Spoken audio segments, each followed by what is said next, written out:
sure there's lots of things that I do to like de-stress that are probably part of that. It's hard to say what I like, what my toolkit would be. I think having people in your life who kind of understand what you're going through, even if they've never lived it, I think is key. Having the ability to just like be frustrated at someone who's not in the situation and just be able to like vent and let that all out.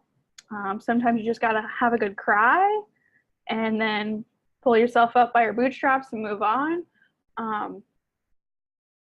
Generally speaking, for de-stressing, I just like to have fun, work hard, play hard. I love to travel, so I'll be traveling the next several weekends, and it will somewhat be for work with my band, but it's also for fun. And that, as much as like it's horrible to say, sometimes you have to like get away, that can be so helpful to coping with things. It's just like getting out of it for a minute, getting out of the house for a minute, getting away from the city that you're in for a minute.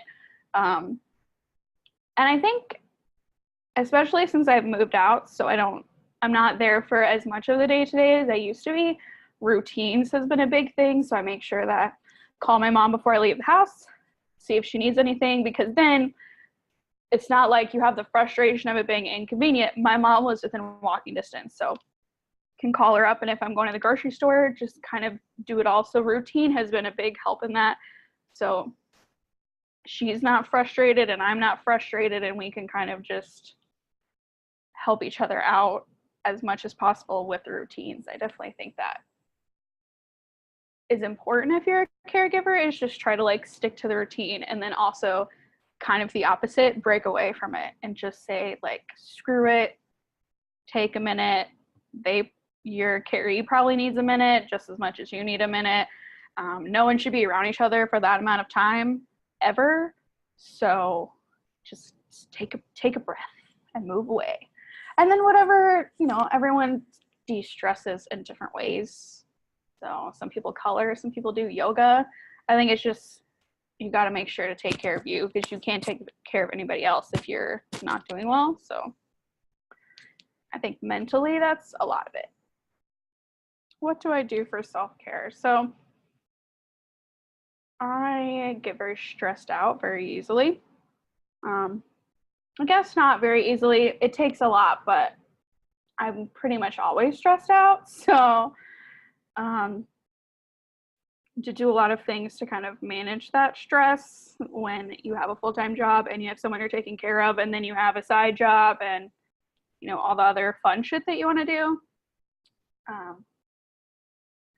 So in a weird way, time management. So this kind of also goes back to the previous question of like a tool. Time management is essential. And I know that there's so many things that pop up, and random trips to the ER or things that happen that you can't control, but as much as you can, like, time manage is important.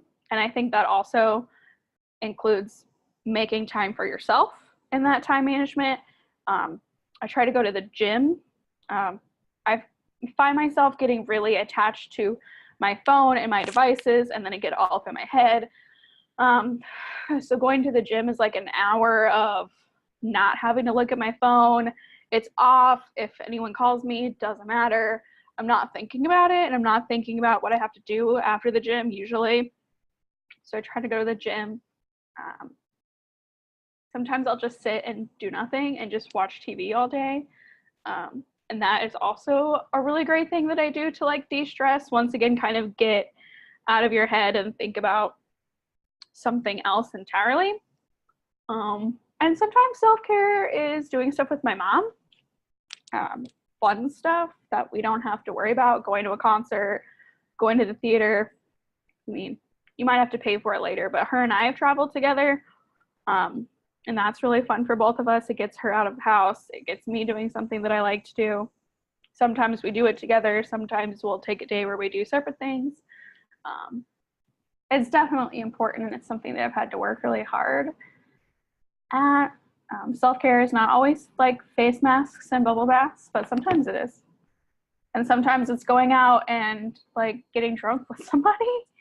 So, you know, that's what I'm doing for my birthdays. I'm gonna go to a Renaissance festival for fun and get drunk, and like that's what we're gonna do, and that will be the time away.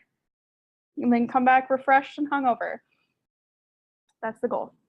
If I could have a day off from being a caregiver, what would I do? Depend if I was here or if I was somewhere else. So I would definitely like to like go somewhere. Weirdly, what I would probably do is nothing. Probably literally do nothing. I would turn off my phone, and then I wouldn't have to be worried about something happening, especially because I don't live there anymore. Something happening and there's a phone call and I have to go somewhere, or my grandpa's fallen and we have to go get him, or like whatever. Turn my phone off and probably do nothing. That's probably what I would do. Watch TV, read a book, not leave the house. That's the key. Do nothing.